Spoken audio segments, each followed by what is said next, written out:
The galaxy was quiet the moment it happened, so quiet that Admiral Elena Rain remembered hearing the faint hum of the Terran Fleet Command Center's life support vents as the broadcast changed. Moments earlier, the Galactic Senate's annual address had been playing across the Human Alliance. Billions tuned in, expecting the usual political ceremony. Instead, the screen flickered, the Senate crest dissolved, and an unfamiliar transmission forced its way into every public holoscreen. A towering obsidian throne appeared, suspended in a chamber lit by cold, sterile beams. At its center sat Emperor Caleb Vrax, ruler of the Galactic Empire. His four luminous eyes scanned the camera with a measured satisfaction that immediately chilled the air. "Humans," he began, his voice echoing with cruel clarity. "Your expansion ends today." Rain's breath snagged. Officers around her froze. Across the command center, hundreds of displays synchronized, every screen showing the same impossible sight. Imperial dreadnoughts hung over human skies. Over Earth. Over Luna. Over Mars. Over Eden 4. Eden 4. Her sister's colony. Vrax raised a hand. "Witness correction." Orbital lances ignited. In perfect, horrifying synchronicity, beams of white fire cut through atmospheres like blades dragging across glass. Entire cities turned to vapor in seconds. Arcologies melted. Oceans boiled. The planet-wide screams lasted less than a heartbeat before being drowned by silence. A number materialized on the screen. Casualties, 99 million. Then it changed. Broadcasting live. Galactic viewing required. Rain didn't scream. She didn't cry. She simply stood still, too still, her knuckles widening against the console as Eden 4's last communication window flickered in the corner of her display. "Elena!" Her sister's voice crackled, distorted by static. "There!" The transmission cut out mid-breath. Something hollow opened in Rain's chest. Not panic. Not grief. Not rage. Something colder. Something sharper. Something that felt like steel forming where a heart had been. "Sir, we need orders," a communications officer whispered. She said nothing for several seconds. The galaxy burned on the screens around her. Finally, she lifted her head. "Lock this broadcast on every terminal," she said quietly. "The people deserve the truth." The officer hesitated. "Admiral, this will cause widespread panic." "It already has," Rain replied. "Now let them see who did it." The devastated images remained in place, looping relentlessly. As words spread, Earth erupted. Streets filled with frantic crowds. Families searched for names of survivors.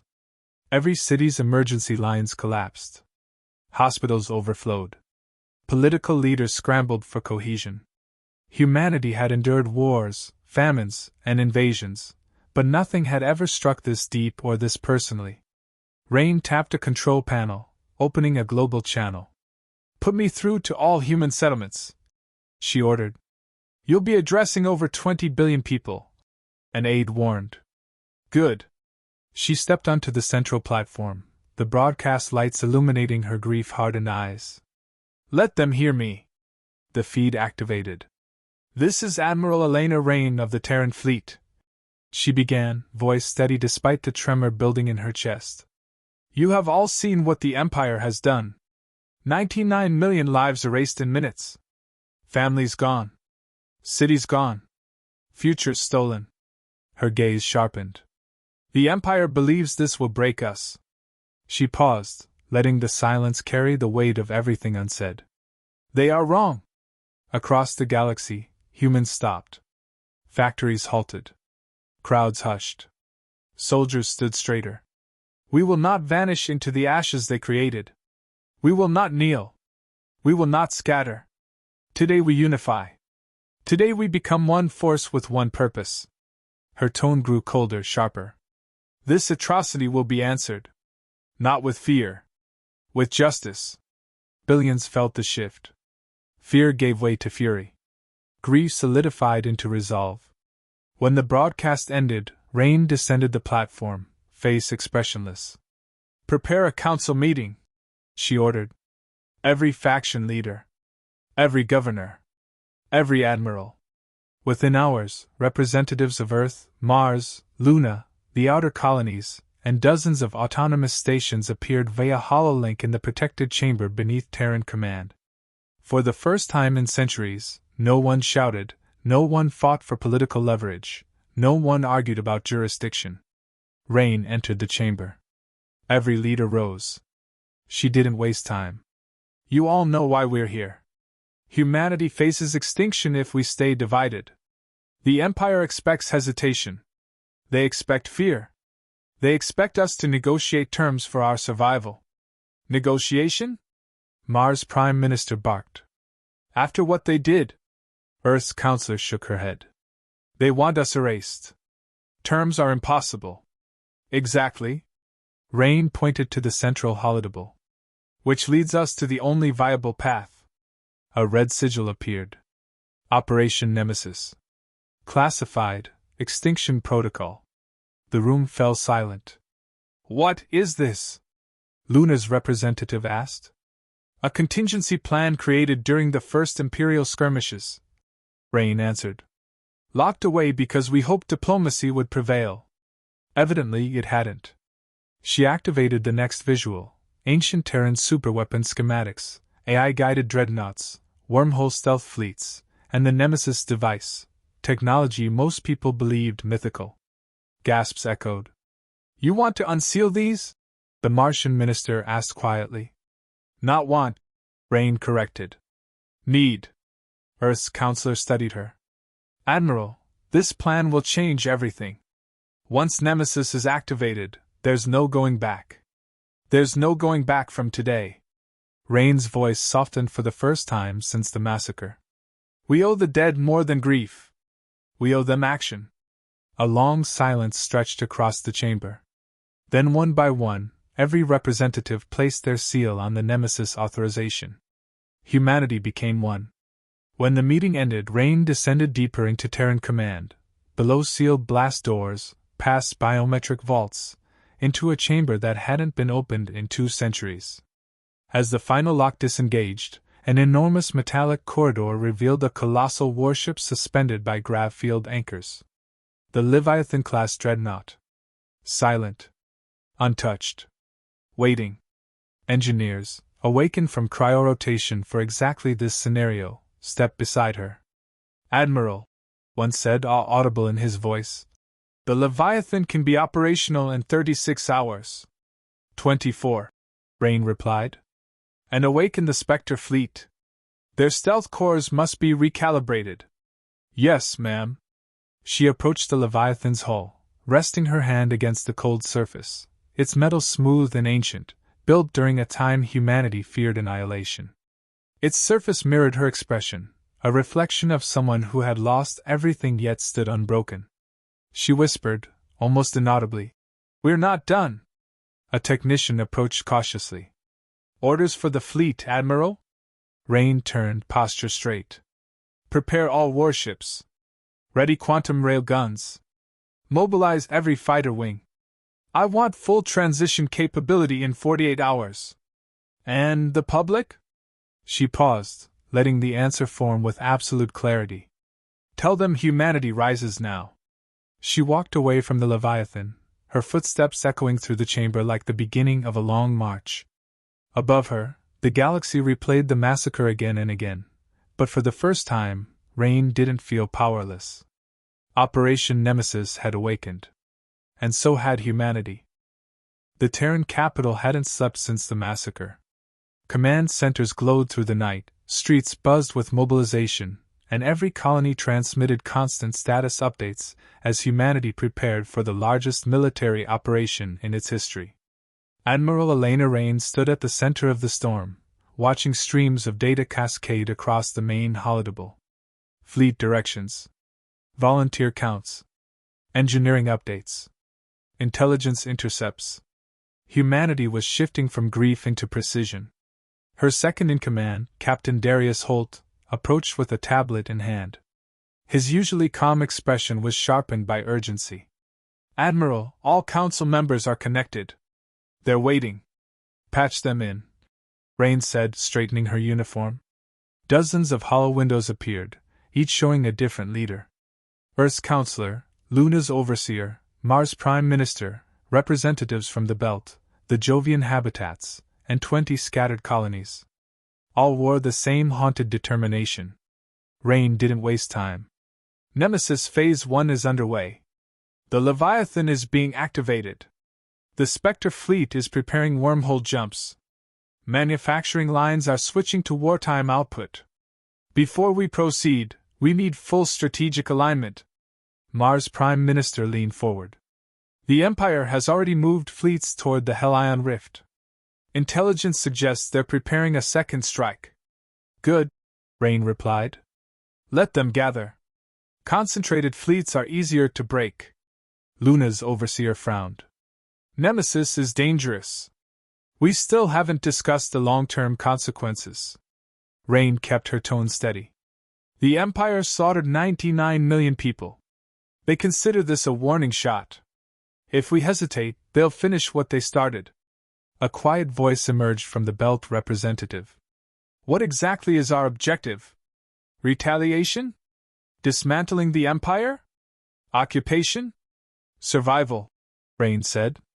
We destroy their ability to wage genocide. No further. Humanity will not become what we fight.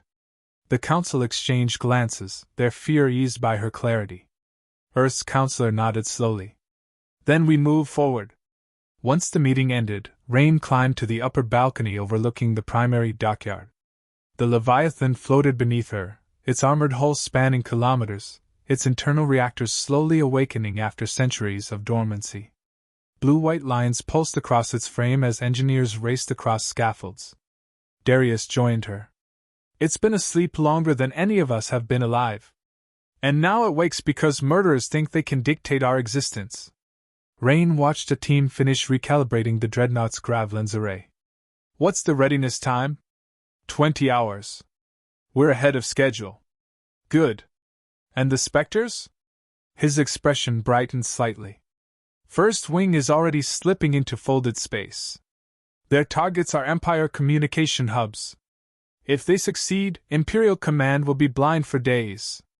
Perfect. The Iron Rain must strike before the Empire reorganizes. She turned to leave when a junior officer rushed toward them. Admiral, you need to see this. He led them to a secure communication chamber where a holofeed flickered into view. Emperor Vrax appeared, again overriding regular transmissions. This time he spoke with cold amusement. Humans, he said, you mistake resilience for power. You have lost everything.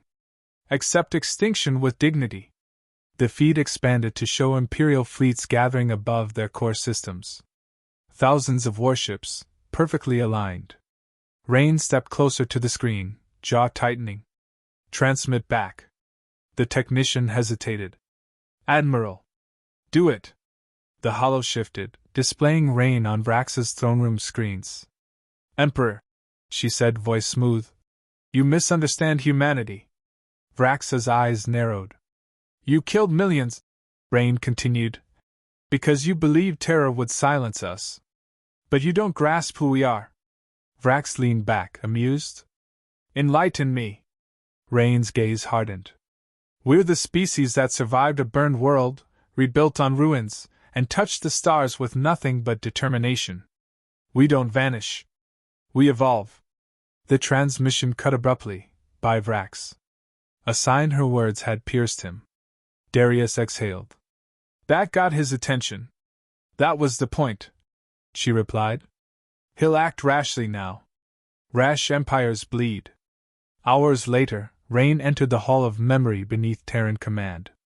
The chamber was cathedral-like, illuminated only by the soft glow of millions of engraved names on black alloy panels.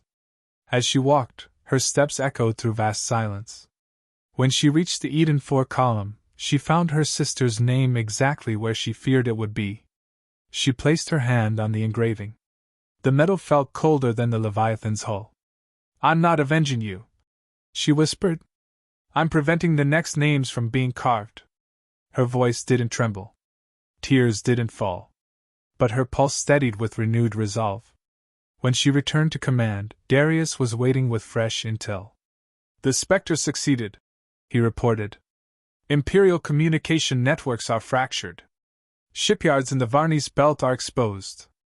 Activate Iron Rain," Rain said. "Full synchronization." The order traveled through the fleet like a spark through a powder trail. Within minutes, Terran warships aligned along precise coordinates. Massive rail arrays charged, humming as power built within them.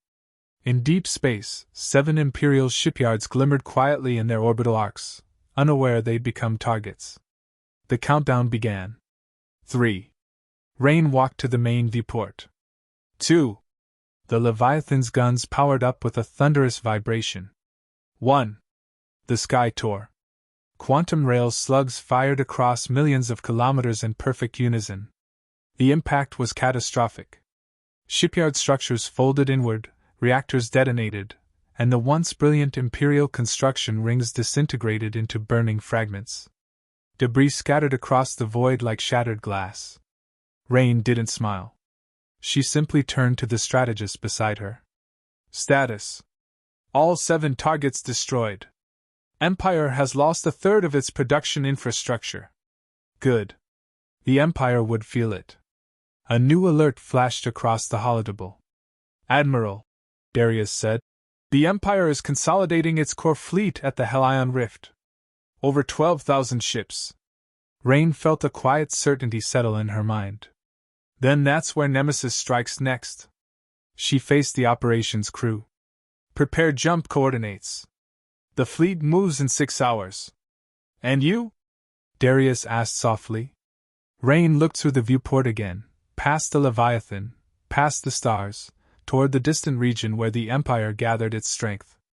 "I'm going to finish what they started."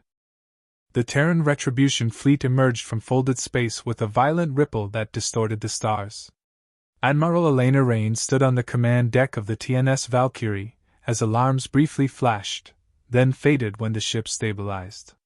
Before her, the Hellion Rift spread like a colossal wound in the galaxy, an unstable region of fractured gravity currents and shimmering void storms. And waiting inside that chaos was the Empire's largest armada. "Contact confirmed," Captain Darius Holt reported. "Imperial formation, 12,000 vessels. Heavy war cruisers leading. Their flagship, the Sovereign Lance, is at the center." Rain studied the tactical display. The Empire had created a wall of steel, nearly impenetrable. "Nearly. Open fleet channel," she said. Her image appeared across thousands of Terran ships. "This is it," Rain told them, voice steady. "Today, we decide whether humanity stands or fades. You all know exactly who you fight for. Your families. Your worlds. The 99 million souls who can't speak for themselves." Crew across the fleet listened in silence. "Execute Operation Nemesis. Break their center. Hold nothing back." The channel closed. The first Imperial barrage arrived before she finished speaking. Dozens of energy lances streaked across the rift, tearing through the void storms. Terran shields flared but held. Darius steadied himself. "Orders?" Rain raised one hand. "Begin Phase 1. Terran warships scattered into staggered formations, each weaving through gravitational distortions with precision enhanced by AI-guided thrusters. Imperial vessels attempted to track them, but the chaos of the rift disrupted targeting systems. Human ships moved with an unpredictability that machines couldn't mimic. "Spectre fleet in position," an officer announced. "Trigger the collapse field," Rain ordered. Invisible shockwaves rippled beneath the rift's surface as Spectre ships activated synchronized graviton charges. Space folded, twisted, then snapped outward like a slingshot. Half the Imperial center drifted off course. "Phase 2, Rain commanded without hesitation. The Leviathan-class dreadnoughts descended from above, their hulls glowing with reactor heat. Quantum rail arrays charged, humming with restrained power. "Fire!" The sky erupted. Rail slugs tore through Imperial shields, impaling entire cruisers in a single strike. Battleships detonated in incandescent blooms. Structural collapses rippled from one vessel to the next as if the fleet were made of glass. But the Empire responded with brutal force. From the core of their formation, colossal dread carriers launched fighter swarms and plasma torpedoes. The rift lit with explosions. Terran ships shook under the barrage. Darius gripped the rail beside him. "Admiral, if they keep this up." "They won't," Rain said. "Activate the Nemesis device." The bridge fell silent. The Nemesis device, the Dead Star core weapon. Humanity's last resort. "Ma'am," the tactical officer said carefully. "Once we trigger it." "I know," Rain replied. "Do it." A deep vibration rolled through the Valkyrie as the device anchored itself into the rift's gravity seam. The ship dimmed, lights flickering as energy rerouted. Sensors blared.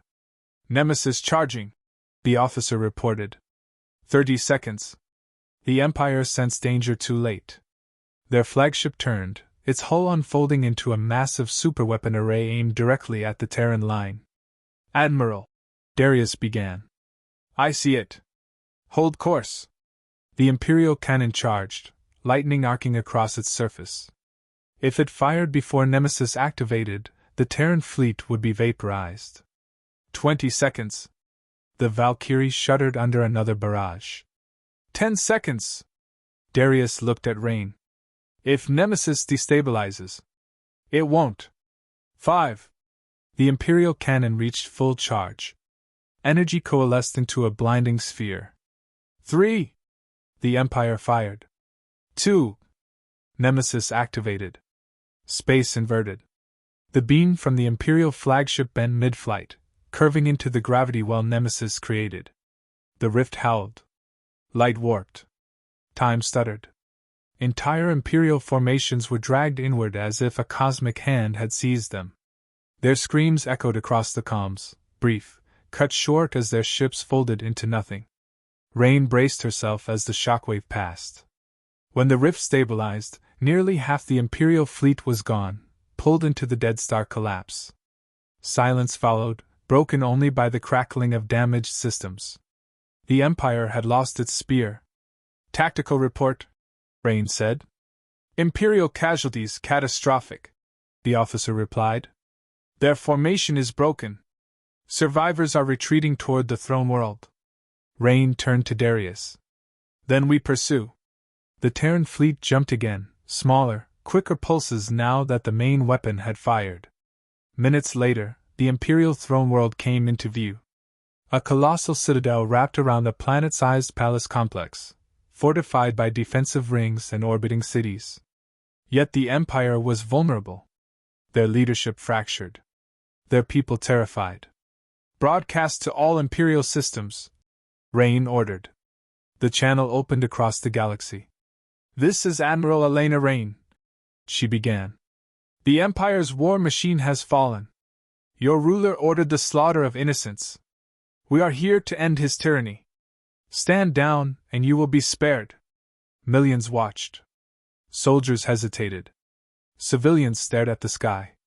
Vrax's propaganda faltered under the weight of what the galaxy had witnessed. "Admiral," the comms officer said, "we're receiving surrender signals from outer sectors." "Good. Keep the channel open." The fleet descended toward the throne world. As the Valkyrie breached the upper atmosphere, a transmission burst onto the screen. Vrax himself. His voice was furious. "You insolent vermin! You dare invade my throne?" Rain met his gaze with calm finality. "I warned you. Justice always arrives. You think you can defeat me here?" Vrax snarled. "I don't think," Rain said. "I know." The transmission cut. "Deploy ground teams," Rain ordered. The Valkyrie set down near the palace gates. Imperial guards retreated the moment Terran soldiers advanced. Fear had replaced loyalty. Rain moved through the shattered corridors until she reached the throne chamber. Vrax stood at the far end, ceremonial armor gleaming, for eyes burning with hatred. "This throne," he hissed, "was forged from the bones of conquered rulers. Yours will join them." Rain stepped forward. "Your reign ends now." Vrax lunged with a bladed scepter, moving with speed unnatural for his age. Rain dodged, drew her sidearm, and fired once. The shot struck his armor, staggering him. He roared and charged again. She fired a second time. The blast hurled him backward, crashing through the steps of his throne. Rain approached slowly. Vrax stared up, breath ragged. "Human," he rasped. "You will corrupt the galaxy." "No," Rain said. "We will free it." She fired the final shot. The galaxy saw it moments later, broadcasted live through every Imperial channel. "The Emperor is dead." Across the stars, Imperial forces surrendered. Oppressed worlds erupted in celebration. The reign of fear collapsed. Hours later, Rain stood on a quiet observation balcony overlooking the remains of the palace. The war was over, but her thoughts rested on Eden 4. On the sister she would never see again. Darius approached beside her. "It's done," Rain exhaled. "Not done.